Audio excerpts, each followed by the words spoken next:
ho amintsika rehetra anie ny fahasoavan'i Jesosy Kristy Tompo sy ny fiadanana.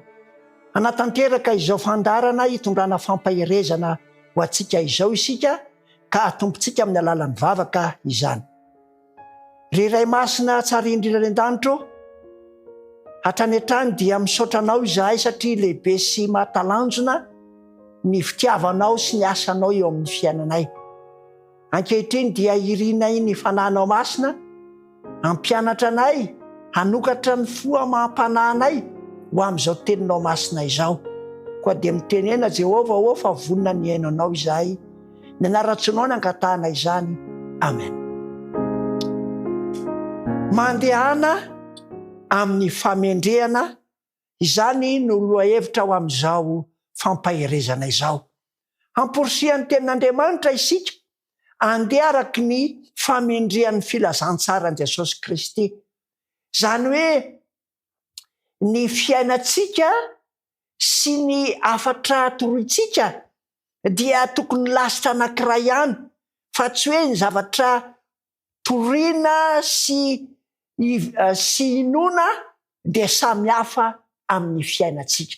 Andeha vakitsika ny bokin'ny Kolosianina toko faharoa ny 1:4 ka hatramin'ny 7 no hovakitsika. Kolosianina toko faharoa ny 1:4 ka hatramin'ny 7 no hovakitsika.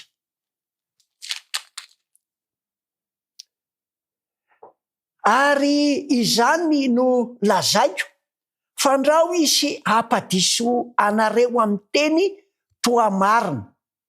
Fa na dia tsy manatrika anareo amin'ny nofo aza aho, dia manatrika anareo ihany amin'ny fanahy, ka mifaly sy mijery ny filaminanareo sy ny tsy fiovan'ny finoanareo any Kristy.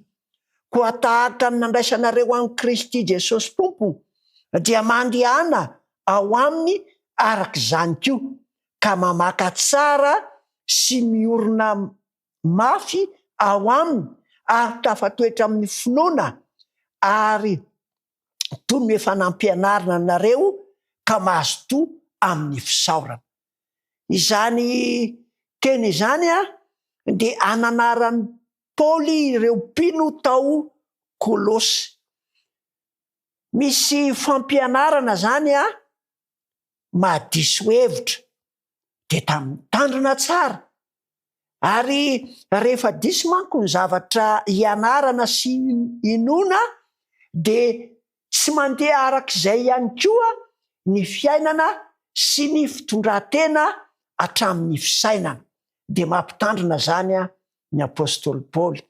Dia ankoatra izay eo amin'ny 5:5 dia hoe, fa na dia tsy manatrika anareo amin'ny nofo azo aho, dia manatrika anareo ihany amin'ny fanahy. Zany hoe ny foamam-panahin'ny Paoly zany dia any amin'ireo fiangonana ireo hatrany hatrany, ary dia izany dia mifaly sy mijery ny filaminanareo. Zany hoe ny fiainam-panahintsika zany dia tokony mijery ny hafa, mifaly amin'ny fisian'ny filaminana, ary aoka tsy hiova ny finoantsika an Jesosy Kristy.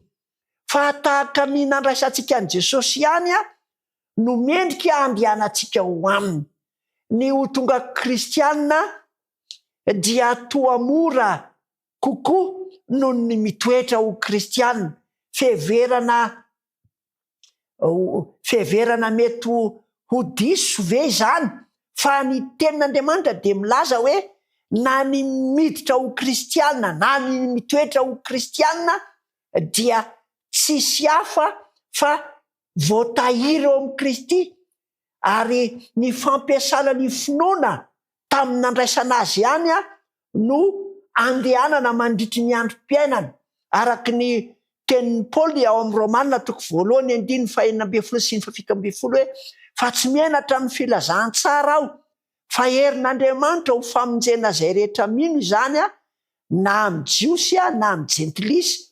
Ary dia rehefa mandray izany finoana izany isika dia mitombo amin'ny fahatsarana ka avy amin'ny finoana ho amin'ny finoana ary dia izay marina amin'ny finoana no velona. Zany hoe ireo rehetra mandray ny filazantsara dia tsy menatra izany filazantsara izany, fa izany no herin'Andriamanitra miasa eo amin'ny fiainana, ary izay miaina arak'izany filazantsara izany no marina amin'ny finoana, ary rehefa marina amin'ny finoana dia mahazo tombotsoan'ny fiainana sy ny fahavelomana.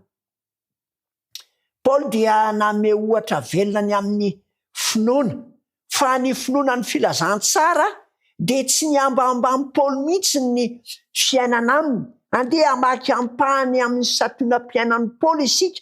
Filipianina 2:1-7 sy ny manaraka. Filipianina 2:1-7 sy ny manaraka.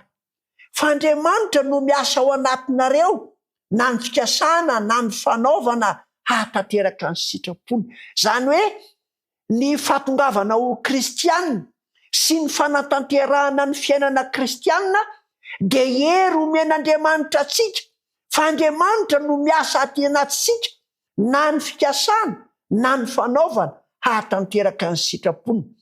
Ataovy ny zavatra rehetra tsy amin'ny fimonomonomana.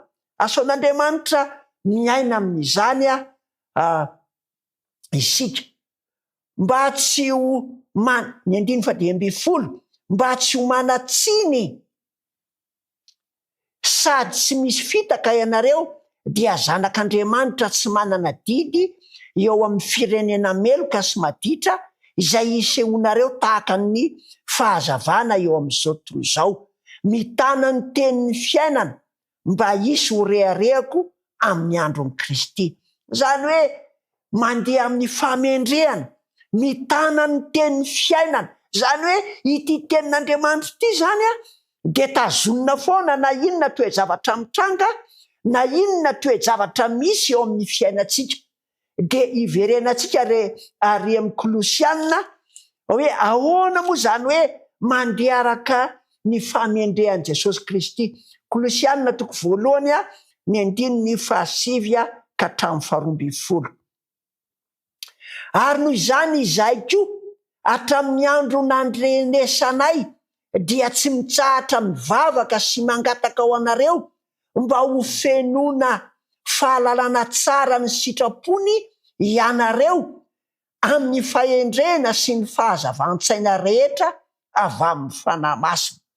Misy toe-javatra zany izay tiany Paoly ho antsika, tian'Andriamanitra hivelomantsika ary aton'ny fangatahana, fa tsy mitsahatra izy ny mivavaka mangataka. Voalohany, mba ho feno ny fahalalana tsara. Zany hoe ahatonga atsika andeha araky ny filazantsara zany dia mila mananana ny fahalalana, mila manana ny fahafantarany, ny sakany sy ny lavany amin'izay nataon'i Kristy ho atsika, mba tsy hivarianatsika ho amin'ny zavatra tsy mety. Fa rehefa fantatsika izay nataon'i Kristy, rehefa eo amintsika ny fahalalana ny amin'ny nataony, dia mitahiry izany eo amin'ny fiainantsika isika. Izay miantoka voalohany azahoantsika mandeha araka ny famendrehana, dia ny fahalalana ny amin'ny Kristy sy ny zavatra nataony teo amin'ny fiainantsika. Ny faharoa dia ny amin'ny fahendrena.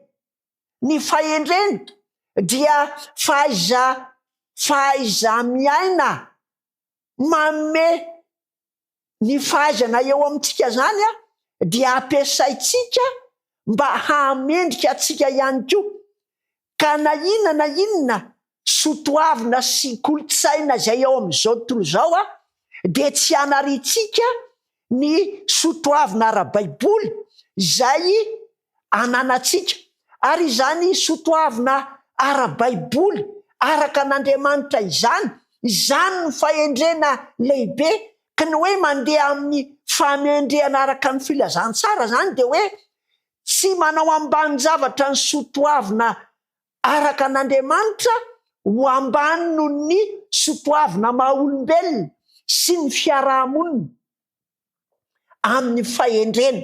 De ny fahatelo de hoe Kolosianina 1:5 sy ny fahazavan-tsaina. Zany hoe tokony ho haitsika zany ny manavaka ny zavatra tokony ho atao ary ny fahafantarana ny vokatry ny zavatra ataotsika. Ny fahazavan-tsaina dia fanoritana mialoha ny antony sy ny vokany am'ireo lalan-javatra rehetrarehetra.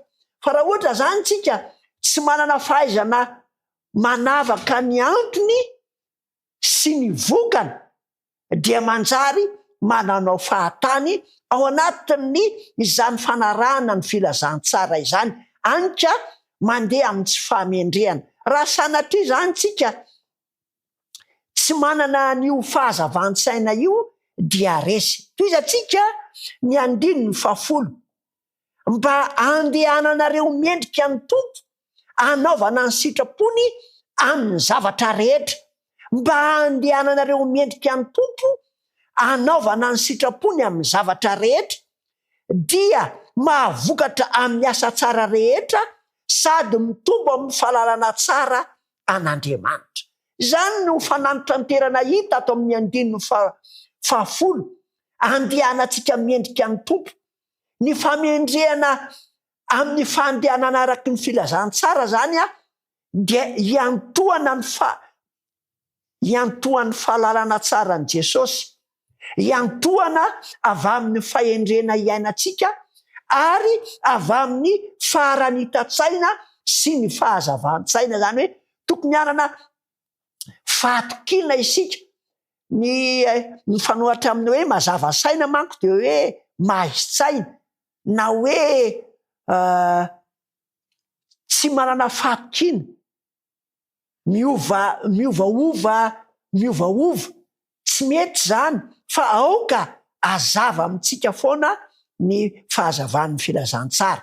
Ny 10 amin'ny Kolosianina 1 ary ampatanjahana amin'ny hery rehetra araky ny herin'ny voninany amin'ny faharetana rehetra sy ny fandeferana amin'ny hafaliana. Ity hoe faharetana rehetra ilaina zany. Ny fandehanana araky ny filazantsara zany de ilana faharetana. Ny manaraka de hoe fandeferana amin'ny hafaliana. Aoka tsika zany anampifaliana rehefa mahay mandefitra, fa tsy monjomonjy na manao zavatra kriana. Misy manko mandefitra amin'ny alahelo, fa aoka andefitra amin'ny hafaliana. Ka misaotra ny ray izay mahampahamendrika atsika anananjara amin'ny lovan'ny olona masina eo amin'ny mazava. Ka misaotra ny ray izay mahampahamendrika atsika. Andriamanitra zany no mahampahamendrika atsika amin'ny fiantsoana atsika. Koa dia aoka ary isika andeha amin'ny fahamendrehana dia ny fahamendrehan'i Jesosy Kristy lay nanavitra atsika. Ka ho fatatsika, ho haitsika tsara ny dingana rehetra nataon'i Kristy hamonjena atsika, hitoeratsika amin'ny fahendren'ny lanitra ary tsy hanaovantsika saina ratsy fa fahazavan-tsaina tsara mandrakariva. Ny Tompo ny hitazany teny izany. Amen. Ivavaka isika. Misaotranao zahay ray malalo no ny amezanao anay mandrakariva ny teninao, ary izany teninao izany dia mampirisika anay hiazona ny fahamarinana, anao fanandramana miaraka aminao mandritry ny andro rehetra iainanay. Tompo tsara indrindra ny an-danitro, aoka ho fifalianao anay ny anana fandeferana eo ambanin'ny fifehezanao, ahatanteraka ny sitraponao eo amin'ny fiainanay. Tsy mandefitra amin'ny tsy fahamarinana, fa mandefitra araka ny fombanao Andriamanitro. Tompo tsara indrindra ny an-danitro, tianay ny anana fahamendrehana, fa izany fahamendrehana izany no voninahitry ny filazantsara. Kaoka ho hitataratra eo amin'ny fiainanay izany fahamendrehana izany. Dia naratsoanao Jesosy Kristy, lay Tompo tianay no hanonana izany vavaka izany. Amen.